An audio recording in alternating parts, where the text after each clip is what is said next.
या व्यासपीठावर उपस्थित असलेले सर्व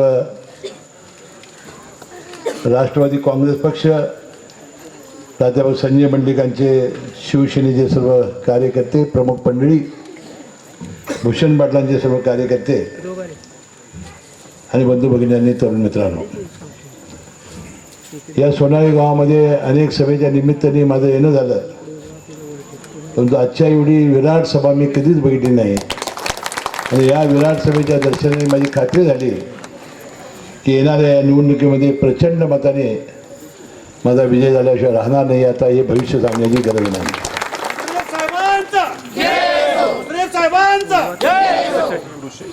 माझ्या मनोगतापूर्वी प्राध्यापक संजय मंडलिकांनी आपलं मनोगत व्यक्त केलं आणि त्यांनी संपूर्ण मनानं गेले 2-2.5 वर्षाचा महायुतीचा कारभार आणि अतिशय मुख्यमंत्री एकनाथ शिंदे साहेब आणि दोन्ही उपमुख्यमंत्र्यांच्या नेतृत्वाखाली जे जे निर्णय घेतलेले आहेत लोकहितकारक, त्याची माहिती देण्याचा त्यांनी प्रयत्न केलेला आहे.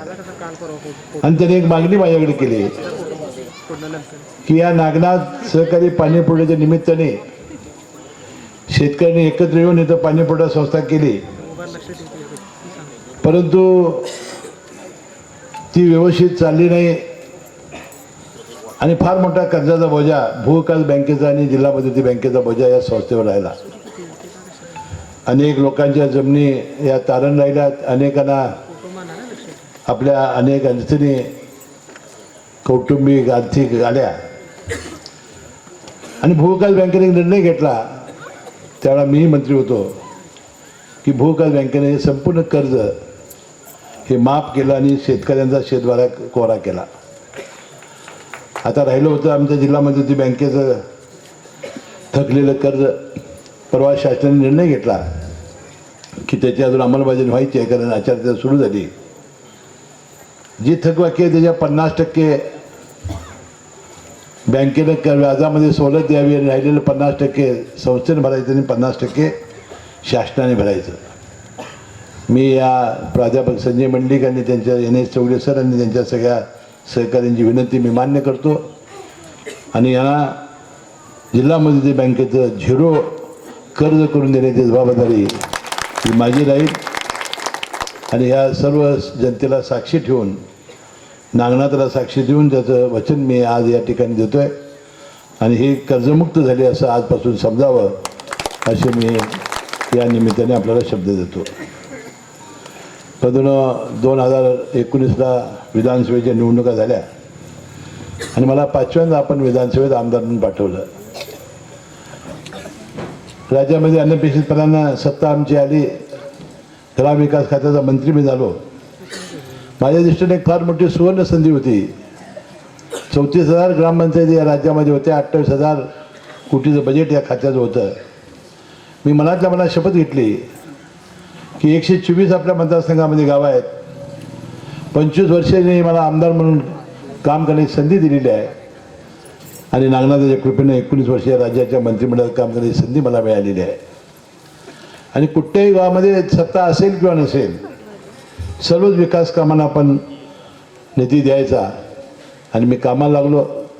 दुर्दैवानं 2 वर्षे करोनाची गेली, परंतु मी क्षणभरी थांबलो नाही आणि गावाला जोडणारे रस्ते असतील, अंतर्गत रस्ते असतील, 750 देवालयांचा जीर्णोद्धार करण्याचं भाग्य मला लाभलं. सामाजिक सभागृह, वाचनालय, प्राथमिक शाळा, माध्यमिक शाळा, आरोग्याची उपकेंद्र, प्राथमिक आरोग्याची केंद्र, अंगणवाड्या, त्यानंतर ग्रामपंचायत कार्यालय, दलित वस्तीतील कामं, जलजीवन योजना मिशन म्हणून मी राबवली आणि त्याचा उल्लेख प्राध्यापक संजय मंडलिकांनी केला. या 5 वर्षामध्ये 7,000 कोटीचा निधी मी आणू शकलो.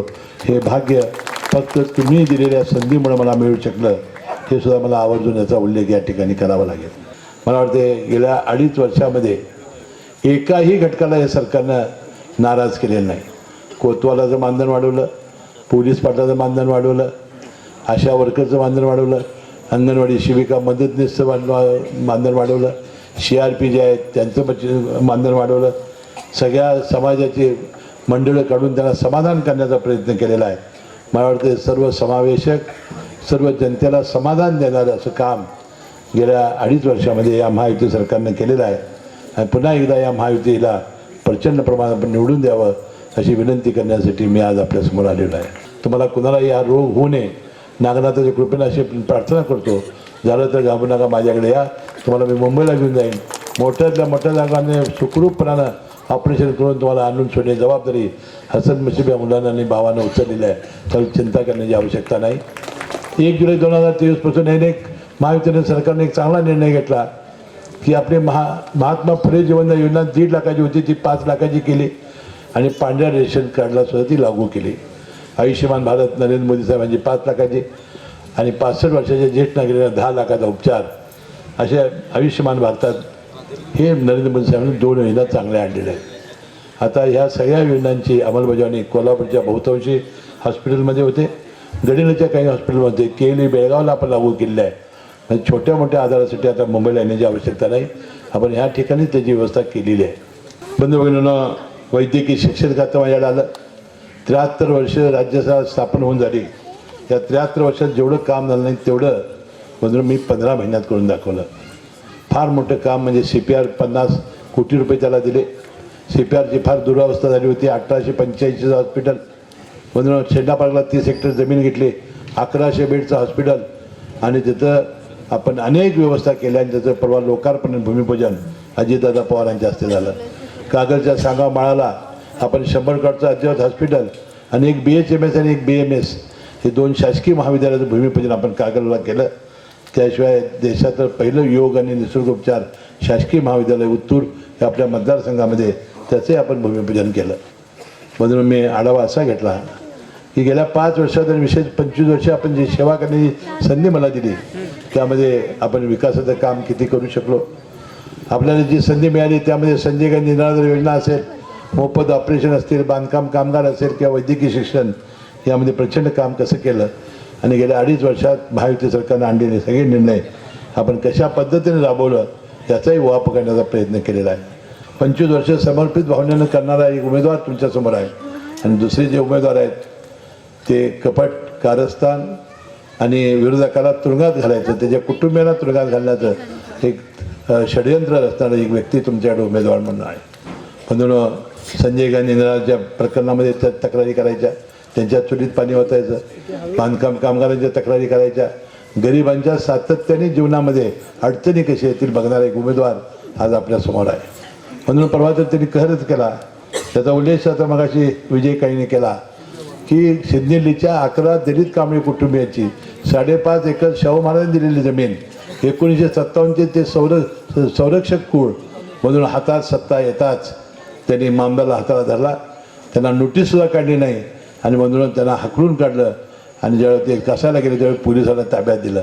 म्हणून अशा एक व्यक्ती आपल्या या निवडणुकीमध्ये उमेदवार राहणार आहे. म्हणून मी घरात गेल्यानंतर जेवल्यानंतर डोळे मिटा आणि तुम्ही विचार करा की हसन मुश्रीफ या विभागाचा आमदार झाल्यानंतर, मंत्री झाल्यानंतर कशा पद्धतीने विकास झाला, ह्या सगळ्या योजना घरात झोपडीपर्यंत कशा आल्या. आणि मला निश्चित खरं आहे तुम्ही फुटपट्टी लावा, थर्मामीटर लावा, त्या परीक्षेत मी नंबर 1 पास झाल्याशिवाय राहणार नाही एवढा विश्वास मला या निमित्ताने आहे.